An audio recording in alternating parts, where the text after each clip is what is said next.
Thanks so much. My name's Jimmy Bierman, Dranesville District Supervisor.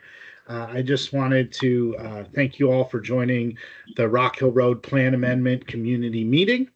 The purpose of this meeting is to provide the community with an update on the county review of a proposed plan amendment for 8.6 acres of land located at 2140 and 2144 Rock Hill Road.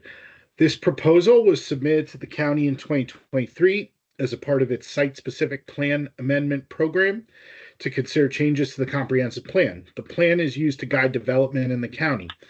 Heather Springs and Clara Johnson from the Department of Planning and Development will give a presentation, and then there will be an opportunity for questions and comments afterwards.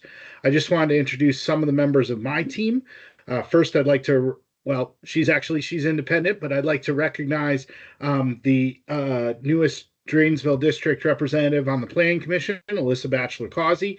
And then I saw my Chief of Staff, Ben Wiles, my Herndon Liaison, Jenny Phipps, and my other staff aide, Natalie Simpson. We got lots of staff on the call tonight, all of whom are on the call as well. So with that, I will turn it over to Heather and be listening in myself. Thank you so much. Unmute myself. Thank you, Supervisor Berman. I appreciate that. So I'm going to kick us into our agenda for tonight. Thank you all for joining us. So like Supervisor Bierman said, we're going to be talking about the Rock Hill Road Comprehensive Plan Amendment. I'm Heather Springs. I'm also joined by Clara Johnson with the Planning Division as well. And I'm the project manager for the Innovation Center area. So if you look on the screen, you'll see the blue outline called the study area, as well as the subject site. So I'll go into more detail about what that entails a little bit later tonight. So at tonight's meeting, we're going to talk about the plan amendment, what's being proposed. We'll take some time to hear your feedback and provide next steps for the amendment. If you have questions or comments as we go through the presentation, you're more than welcome to put them in the chat, and we'll address any written comments during the discussion portion. Also, when we turn over to the discussion portion, you're welcome to come off mute, ask any questions, and we'll have staff ready to answer. We also have the nominators here with us tonight, so I'll introduce them a bit later as well. If my click will work, there we go. We're going to talk about changing land use guidance in the comprehensive plan for Rock Hill Road. So before we go on, I think it's important for us to understand what the plan is and how we use it. If you attended our previous community meeting back in December, you saw this video. So I'll just go ahead and get this started. It's about 3 minutes long. Let's see, share my screen. All right, hopefully everyone can hear that. Let me know if you can't. Yep, we're good, Heather. Can hear it. Thank you. If it'll play. Hi, welcome to our Planning 101 video series featuring short videos on long-range planning in Fairfax County. In this series, we'll be taking you through terms and documents that are important to long-range planning and how our residents can participate in the process. So let's get started. Do you ever wonder what determines the pattern of development in a community? Sure, people buy land and build houses, businesses, hotels, and other types of buildings. But what determines what goes where? Well, if you live in Fairfax County, you can start by looking at the comprehensive plan. The comprehensive plan identifies county priorities for land use and is a guide for decisions that impact the built and natural environment. That includes what types of development are recommended where, how intense those developments might be, ensuring Fairfax County has long-term plans that promote livable, prosperous, and equitable communities. The foundational guide for all development and growth in the county, the one big long-term plan that guides it all, is the Fairfax County Comprehensive Plan. The comprehensive plan is, yes, required by state law, and it is also used as a guide for decision-making about how land is developed and used, a reference for the public on strategic goals when it comes to development in the future of the county. The comprehensive plan includes general county-wide policy recommendations for land use, housing, heritage resources, the environment and sustainability, public facilities like schools, fire stations, and parks, and transportation systems, including roads, trails, and transit, among other topics. It also includes 4 area plan volumes. Those area plans include recommendations organized by 4 geographical areas in the county. These recommendations give guidance on how land could be used in the future. But we should make it clear, the plan does not determine when or what developments will actually happen. The comprehensive plan also includes a plan map that shows recommended land uses throughout the county. Think of the comprehensive plan as a general guidance for land use, which creates the vision for the future of the county. While we have an idea of the types of uses that are preferred for the different areas of Fairfax County, it's up to the board to approve proposals to implement the plan. With the comprehensive plan, Fairfax County has a layout and a map for the future. It provides an outline for the Board of Supervisors, and neighborhoods and communities have guidelines for what can be developed and how residents in the community's priorities can be met. The comprehensive plan provides a roadmap for how the place where you live and work could change in the future. It helps guide development for the benefit of current and future residents, workers, and visitors. Thanks for watching our first short video on long-range planning. Stay tuned for more videos and to learn how you can get more involved.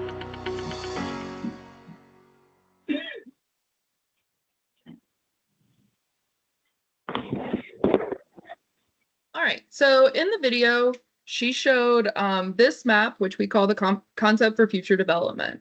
And I want to take a minute to talk about what that means for this area. An important component of the comprehensive plan is the concept for future development map, which is the overarching guide for our area plans.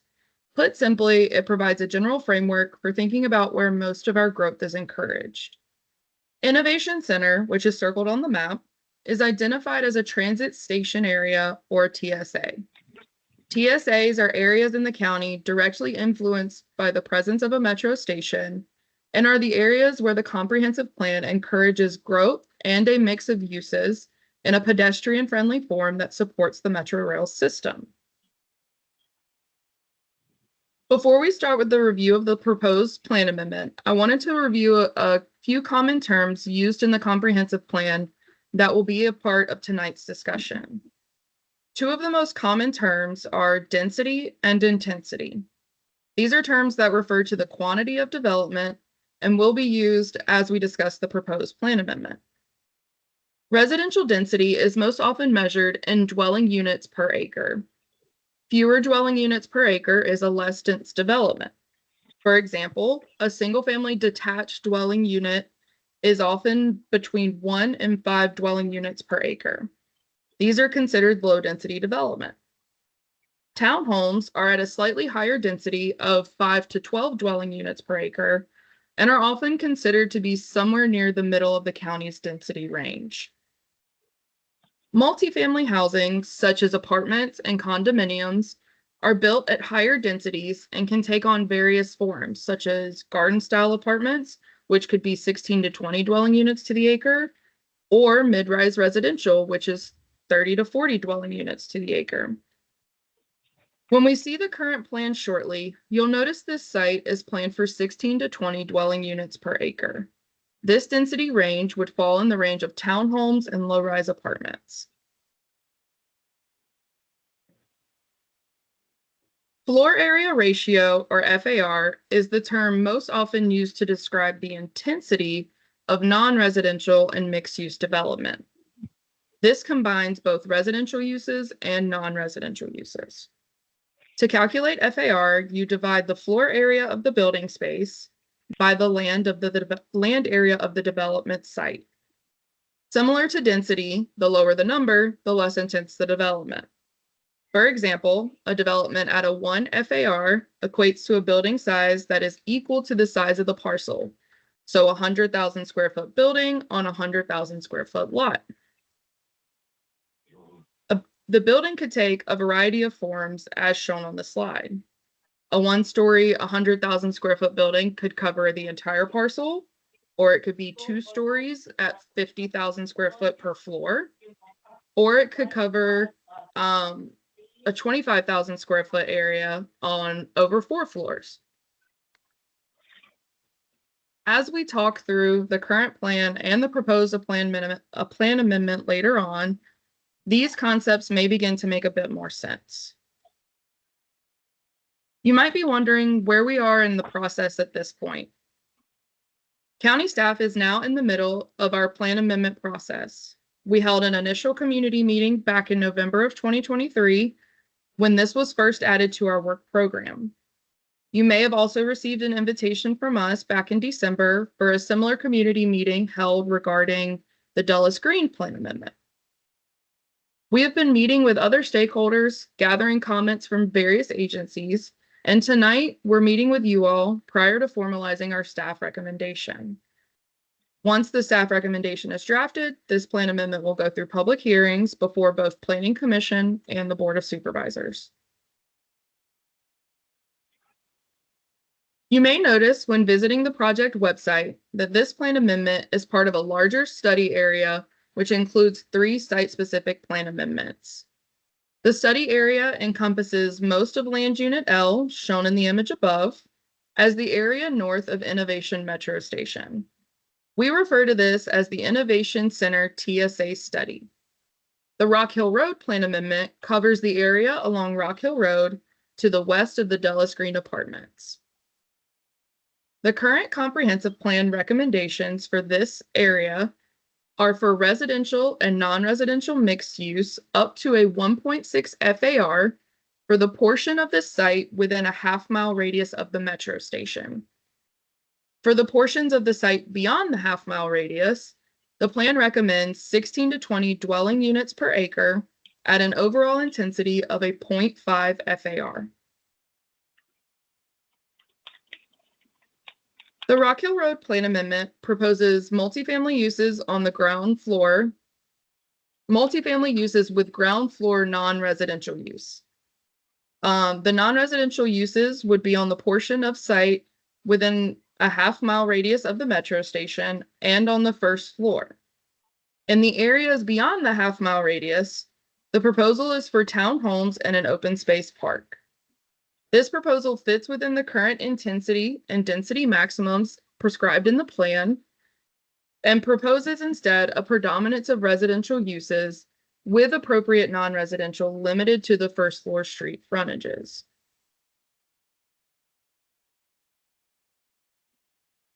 Staff has consulted with county agencies, public services, and infrastructure providers to determine what the impacts would be of the proposed development. There are significant environmental constraints in this area. The resource protection area shown on the map here encumbers large portions of the area immediately north and immediately south of the site. The resource protection area, or RPA, are regulated water bodies and the associated corridors of environmentally sensitive land that drain into the Potomac River and eventually into the Chesapeake Bay. These are generally areas where development is not permitted or is extremely restricted. The county designated RPA is a separate delineation from the FEMA flood hazard areas, though they often coincide. New updated FEMA flood hazard maps are in a period of review, and additional information about those map updates and a preview of those maps can be seen at the link on the screen. I'll also provide this link in the chat, and it'll be available on our project website after the meeting. When we coordinated with the County Parks Authority staff, they indicated that new development would have to meet the county's urban parks framework. This framework recommends 1.5 acres of dedicated park space per 1,000 residents of new residential development, or an acre per 10,000 employees for new non-residential developments within transit station areas. Transportation planning staff indicated that the long-range transportation plan for this area already accounts for the mixed-use development at the proposed intensities. While these improvements are already planned, potential roadway and transportation improvements would be determined during a rezoning and built alongside development. Finally, the county's land use goals and housing objectives promote new housing opportunities, particularly with access to affordability, commitments to recreation, and healthy communities, as well as environmental sustainability. New housing at this location would meet these objectives with its proximity to Metro and the included public open park space. All new housing developments must meet the county's ADU and WDU policies to provide affordable housing opportunities. I'd now like to introduce the developer team to say a few words. Tonight we have Neil, Rick, and Mark. I don't know which one of you wants to speak, but feel free to speak up. Okay, I'll start. I think I'm unmuted. And again, I'll try to be brief because Heather, you've certainly done a good job of covering the basics of our nomination. And I simply just wanted to go through and explain it from our point of view. We're long-term owners of this property. We've owned it for almost 20 years. And we are looking to develop within the county guidelines and intensities that, as Heather noted, the principal reason for this nomination was simply to reflect that a 50-50 or approximation of residential, non-residential uses we don't think is appropriate for this particular site. It's Metro adjacent, but next slide, please. I think you can see the context. You can see we are straddling the half-mile radius. So we're, a portion of our site is within that half-mile circle, a portion is without. As Heather noted, our proposal reflects that by showing higher density uses within the half-mile circle and lower density uses outside of it. You'll also note on this particular map, the context, there's already a residential development underway nearing completion in the Loudoun County adjacent area that is a multi-story, I think it's 5-story residential property with an adjacent public park. So you're starting to see the kinds of activities that we think we would like to contribute to on the Fairfax County side, feeding, of course, into the metro and to the community. Next slide, please. Heather's map showed the official. This is perhaps a little less official, but I think the color may make it a little clearer the nature of the RPA and floodplain. Again, as Heather noted, those aren't always exactly the same things, but they often are very intertwined with each other. And this shows that how that site sits within the, I believe it's Horsepen Creek area, but stays out of the RPA, but obviously would reflect and work to preserve the natural areas that are in the RPA. Next slide, please. Actually, this has been, you've seen this already, that it would turn 90 degrees. So, but this shows just a concept. It's not of how we would like to proceed, where we, again, we put the density within the half-mile circle, lower density outside the circle, recreational areas serving both the site and the community at large, while staying away from the RPA, and having just a moderate amount of street activity, and of course would address some of the trails and other policies of the county during the development process. And of course we would respond in terms of this concept as it developed to community interests and concerns. The approximate, if people are interested, this is approximately, I think, 350 to 400 units of apartment style dwelling and 30 townhouses. That gives you kind of a sense of the scale of the density. Next slide, please.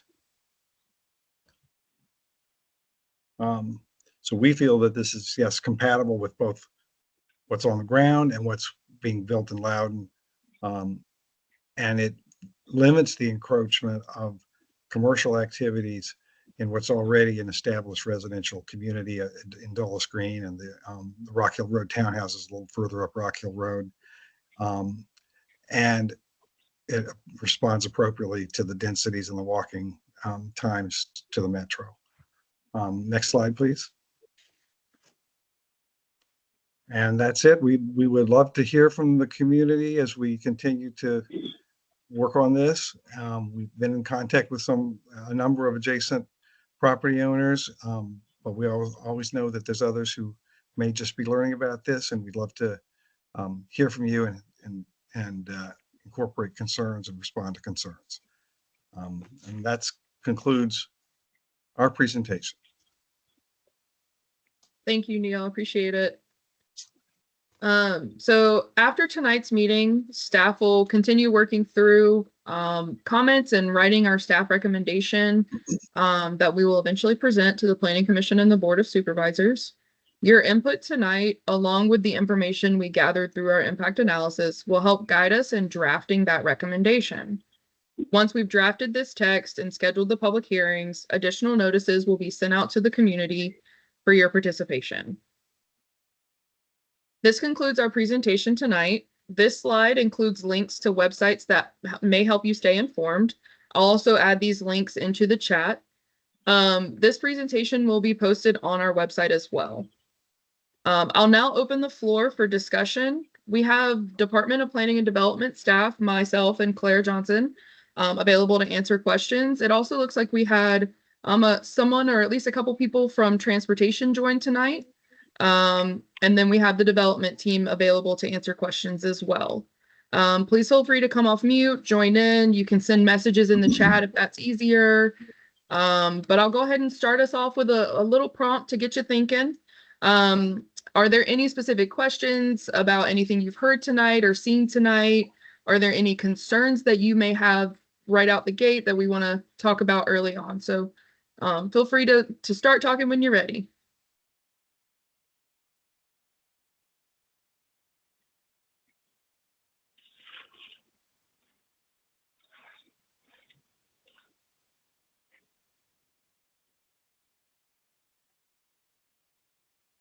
And I will say, for those that might be shy about unmuting, the chat is enabled for folks, Heather, is that right? The chat should be enabled, yes. Okay, great. That's another option for you.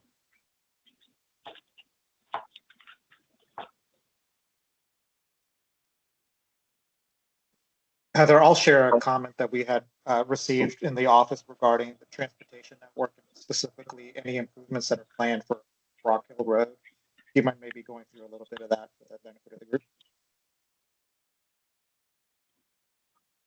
You were breaking up a little bit, but you said you had, I think what you said was that your office had gotten a question about the road improvements that are planned for Rock Hill Road.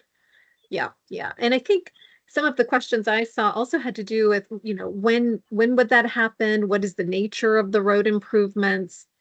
And Heather, I don't know if we have a map of the transportation plan for this area. I have the plan up. Give me 1 second. I'll pull that map up. Sure. And then I don't know if we're putting our transportation staff on the spot, but if you have a comment about that. Sure. Tom, yeah, go ahead. Yeah, Tom Burke with the Department of Transportation. There is a bridge crossing in the comprehensive plan. Goes by a couple different names, Rock Hill Road Bridge or Davis Drive Bridge. It is in the comp plan. It is not currently an active project. It hasn't been prioritized or funded, so there will not be any action taken on that bridge, at least in the near future. And as for how it might become funded, we typically reach out to VDOT, Northern Virginia Transportation Authority, and other regional agencies that control transportation funding, and we apply, and we, when we feel that it needs to be moved forward, if Sully District, I'm sorry, not Sully, close, but a little. Drainesville, yeah. Drainesville District decides that this becomes more of a priority, then the Department of Transportation would, absolutely start looking at finding the funds and then it could be a partnership as well with some of the developments in the area. So it could be a combination of things, but big picture, It is a comp plan improvement recommendation, but it's not currently on the radar. So there is no timeline, there is no funding. So we don't really have any details for that. Right. And the question in the chat is, do we have an exact location for the road or bridge? And I think for the bridge, there is a concept in the comprehensive plan for, for having it, the southern portion of it in Fairfax County. I And think then- concept is a good word for it, but it's definitely not an exact location. We wouldn't be able to determine an exact location until we actually do the engineering and design work that would be required ahead of the construction. Yeah, and the roads and the bridges are, I think, consistently planned across jurisdictional boundary. And so I think the Loudoun County plan also shows that network in addition, as does the Fairfax County plan right now. Any guidance for Rock Hill Road and the area around the site? And Heather, I would encourage you to go to Land Unit L. Is there a transportation map for the land unit itself? There is not a map. The transportation recommendations in Land Unit L are written out recommendations. They're written out. Okay. Yeah. Mm-hmm. Yeah, Tom, and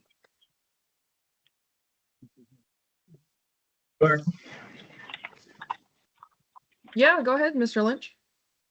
Yeah, I know on the site plan for the apartment building over there, they actually show a 90-foot wide easement across their property for Davis Drive. Is that anywhere near accurate?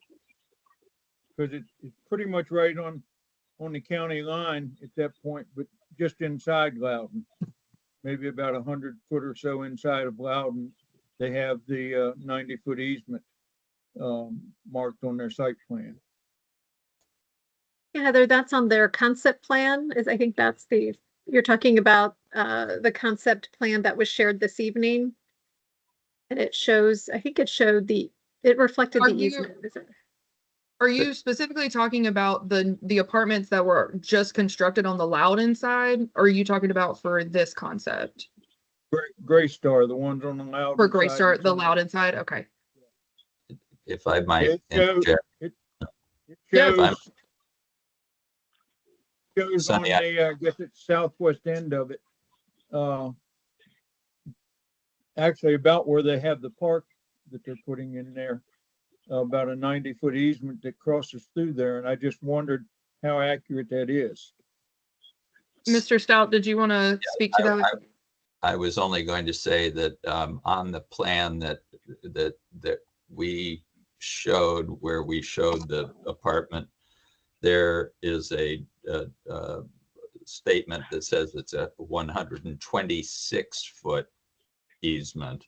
So it is there, but at the same time, the supervisors of Loudoun County, we've been following this since we own land on both sides.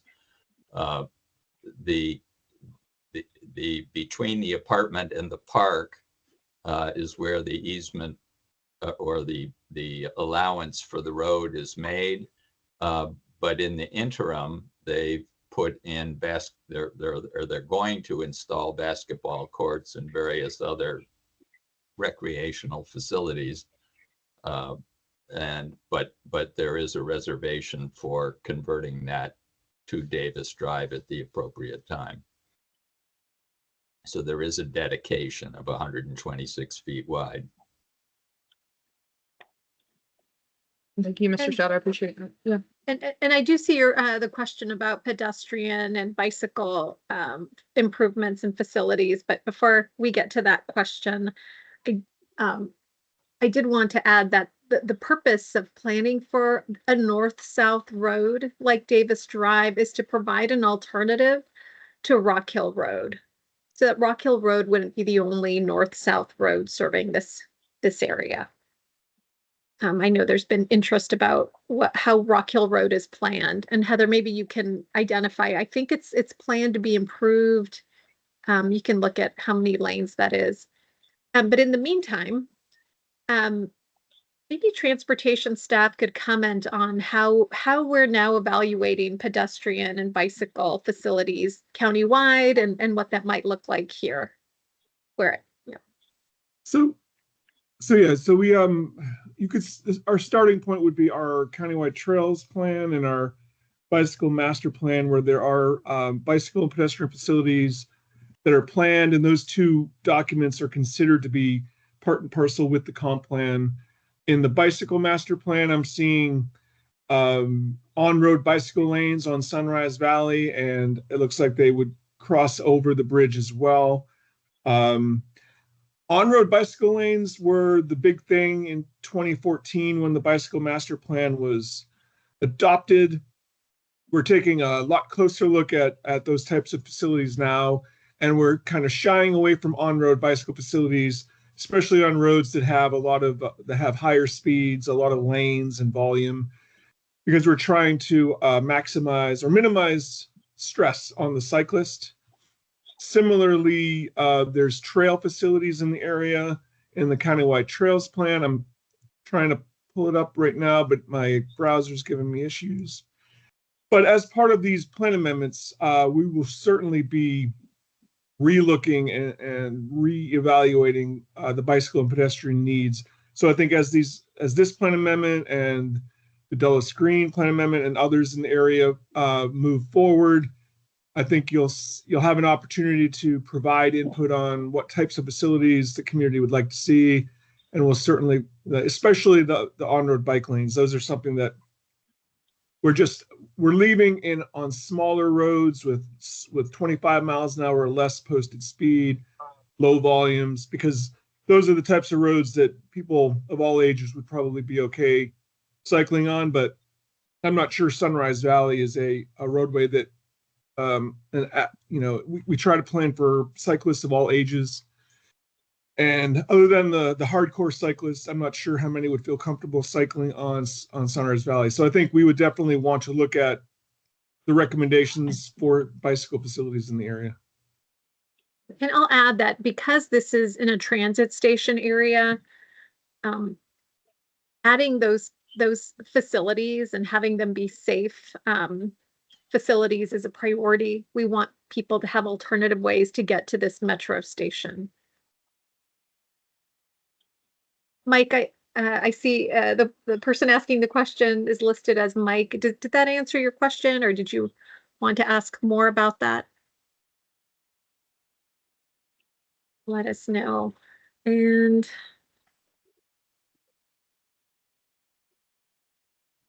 Thank you.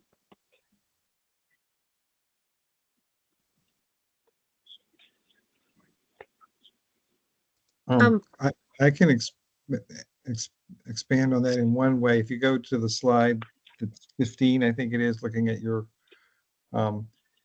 you can see running along Rock Hill Road, it may look like a sidewalk, but I think the current plan calls for a combination bike pedestrian trail that's more than a sidewalk, either in this location or perhaps in another location.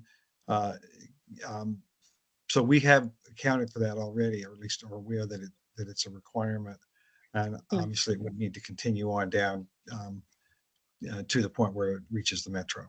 And I know the county recently completed a project extending sidewalk on the other side, I guess the east side of Rock Hill Road, extending quite a bit of sidewalk in front of Dulles Green and up in front of the Rock Hill Road townhouses that's now complete and in service. thank you. Yep, thank you for that.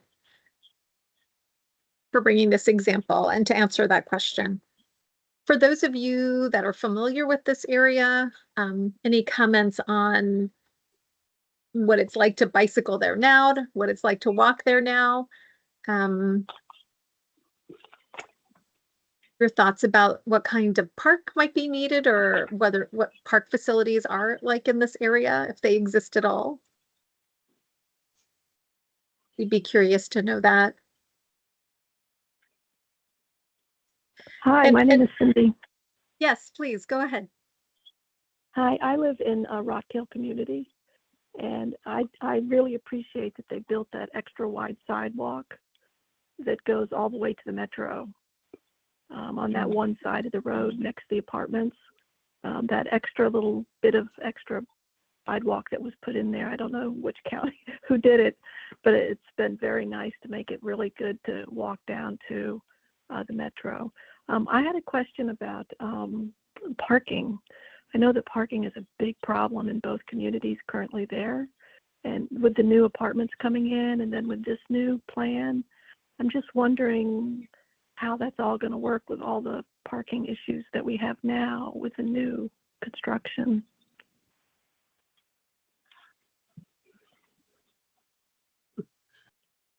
I can simply add for the proposal, you see it happens to be on this slide.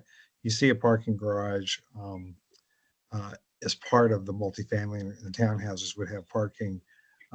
So there is an expectation that parking needs for this community would be met within the community. I know I've been out in that area too. I know that sometimes there are visitors or a surplus of cars versus parking spaces in the existing communities.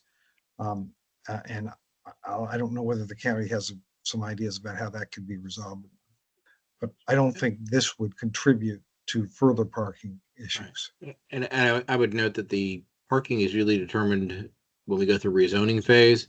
But, typically it's not just when you look at what the parking is, it's not just the minimum required for the residents.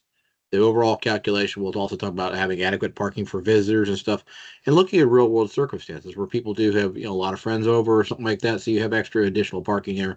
The goal being basically through the rezoning process to work with the community and to work with staff to ensure that, the parking generated by this use, it stays on this property. It does not go distributed to the surrounding neighborhoods.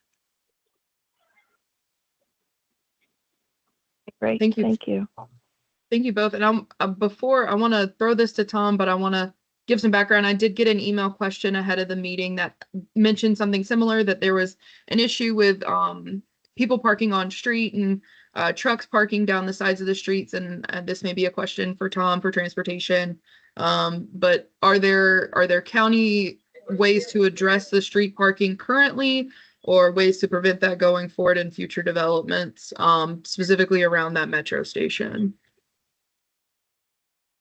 We have a team at the County Department of Transportation that deals with parking issues, and they work with communities where parking becomes a problem.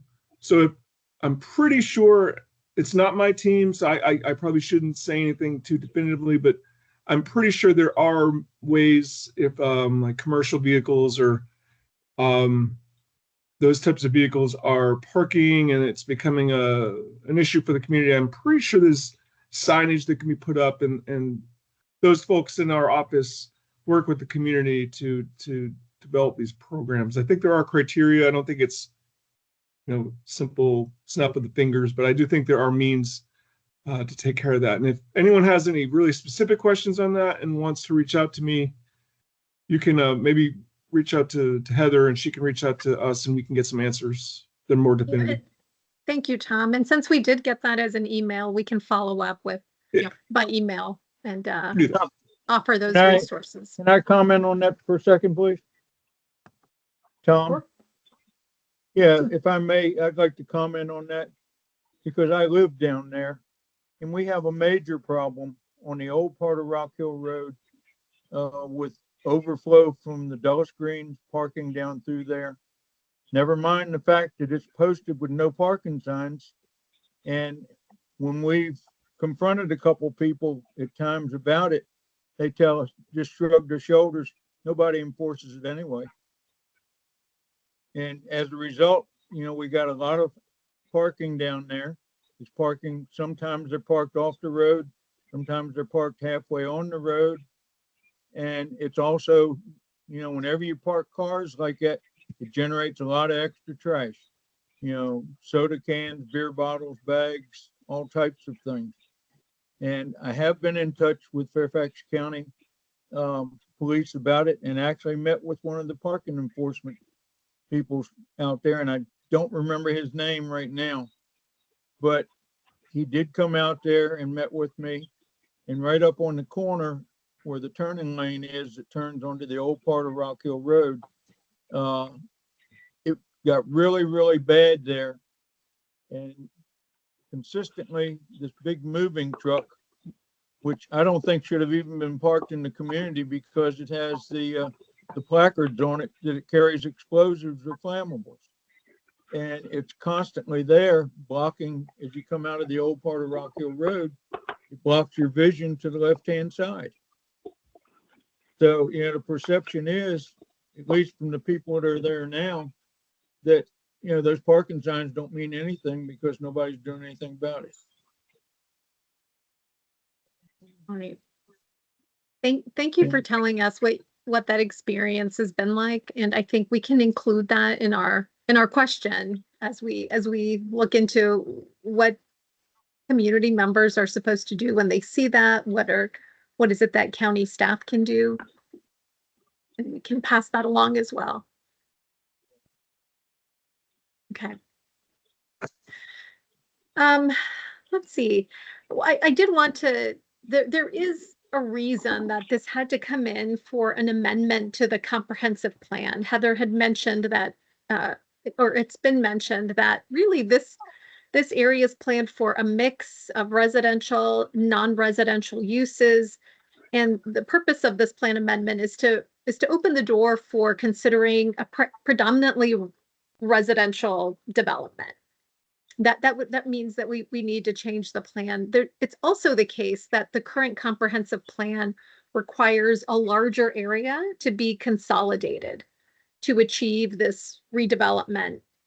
And one of the things that staff is looking at is what is an appropriate size or consolidation for development. And so I didn't want to let the evening end without mentioning that's part of what staff will be addressing in their staff report. All right, anybody else with either an observation, maybe a question about something you heard tonight?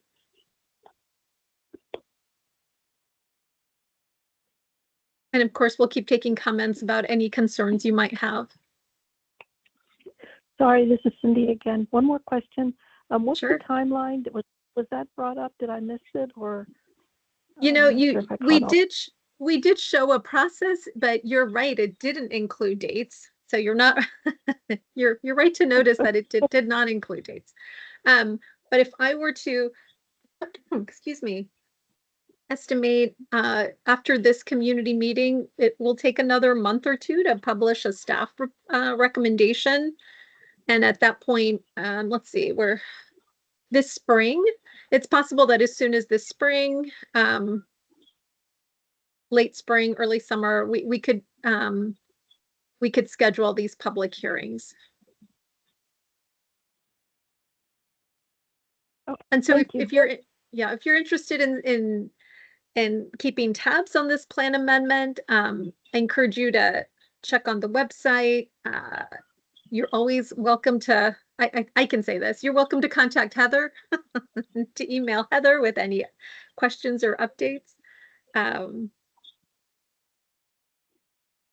then of course we would expect that people who live in the immediate area would get notified, would get letters mailed. And that's another question I have. If you put in the chat, I'd really appreciate knowing how you found out, how you learned about this meeting. I know I believe the Drainsville newsletter had this. It was on the website. Letters were mailed. HOAs were notified. Perhaps you heard from the homeowners or a civic association. If anybody, go ahead. I think I got mine from a letter. I think I got mine from a letter from the planning and development people. Okay. Okay. If you can hear me, can you hear me? Yes, I'm hearing you. Yes. We received the information in the mail. I'm a landowner on Rock Hill Road, and we received numerous letters but I had heard someone at the meeting said they were in contact with other landowners, but we haven't had any contact. But just, I'm getting great positive information tonight. Okay. Thank you for letting us know how you heard about it. And Yeah, we it's always very wa- positive information, and it's good to know because a lot of times you don't get updates or proper information. And when you go to Loudon, or since you all are doing virtuals too, you get proper information to what's going on. And I agree with Sunny that the traffic on Rock Hill Road is pretty bad. When you go down there and you see folks walking, the speed rate of the cars is very dangerous for the pedestrians. Okay.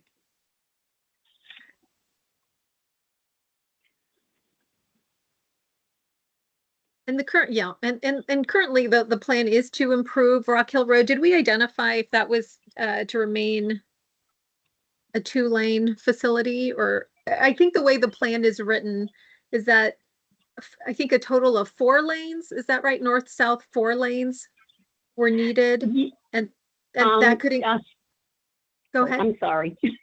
No, When please, I go had ahead. went to Loudoun County meeting, I believe it was one of the last ones before the COVID and stuff hit, they had mentioned VDOT, and they were talking about 4 lanes through the Rock Hill Road area, that VDOT would work on that, and I guess they would figure that out, but they did mention something about 4 lanes for the Rock Hill Road area, unless that has changed, but I know 20 or 21, came up at one of the meetings. Yeah, and Heather, you In can, Loudoun. Heather, if you can confirm, but I think the way the plan is written is that those lanes don't need to take place on Rock Hill Road, but rather Davis Drive could provide some of those lanes. So it's just that there's a need for more north-south access. It doesn't have to all take place on Rock Hill Road. However, Rock Hill Road does need to be improved even as a 2-lane facility. And as you speak, that did come up in the meeting, Davis Drive and Innovation and Rock Hill Road. Nothing was totally confirmed, but that was part of the meeting, those areas. Yeah. Right. At the time that this area had been planned for transit-oriented development, for the kinds of development that we would like to see at a metro station, that was done in coordination both with the town of Herndon, believe it or not. They had an interest with the Airports Authority and with Loudoun County, and so those plans are coordinated. All right. Well, if there aren't any more questions, oh, okay, I see, Heather, you have Rock Hill Road. Yeah. And it talks about sidewalks on both sides, 8-foot wide sidewalks. And of course that, we might consider now as development comes in, whether that's adequate. This talks about a separated bicycle facility. Yeah. And so this is what's currently in the plan. Yeah, and here it says existing Rock Hill Road should be improved to a standard 2-lane local access.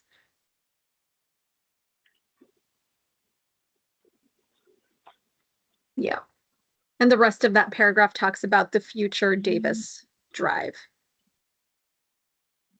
Okay, thanks, Heather, for confirming that. All right, if you could put up the contact and for additional information. Did any staff have anything they wanted to add before we close the meeting?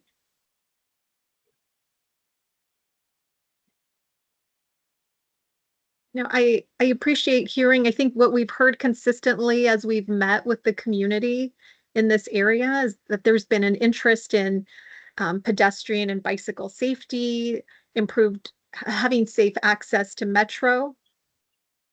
I think and safer roads overall. Great. Okay. Well, Heather, did you have anything to add before we closed? I don't have anything else to add, but I did want to give a special shout out and a thank you to Tom Burke for speaking up for us tonight for transportation. I kind of put him on the spot. We hadn't planned for him to be here, but I appreciate it very much nonetheless. All right. Very good. Well, then this presentation will be posted on the webpage in case you, well, we encourage you to tell your neighbors about it. And they of course can get in touch with us if they'd like to share their comments with us directly. Or once again, I offer up Heather's email there at the bottom of the screen and phone number. And Clark, if I could add, we put in the slide deck our contact information. Yeah, slide 17. Yeah, we can post your slides as If you well. post 'cause that as well. Yeah. We'd certainly be happy to hear from people, and obviously we don't have official county answers, but we can at least answer questions regarding what we're thinking. Good. All right. Very good. Well, thank you, everybody. Thanks for your time this evening. Bye, everybody. Thank Thanks. you all. Thank you all. Good night. Good night. Good night. Thank you all, and Happy New Year to you all. Thanks a lot. Thank you. Thank you. Bye.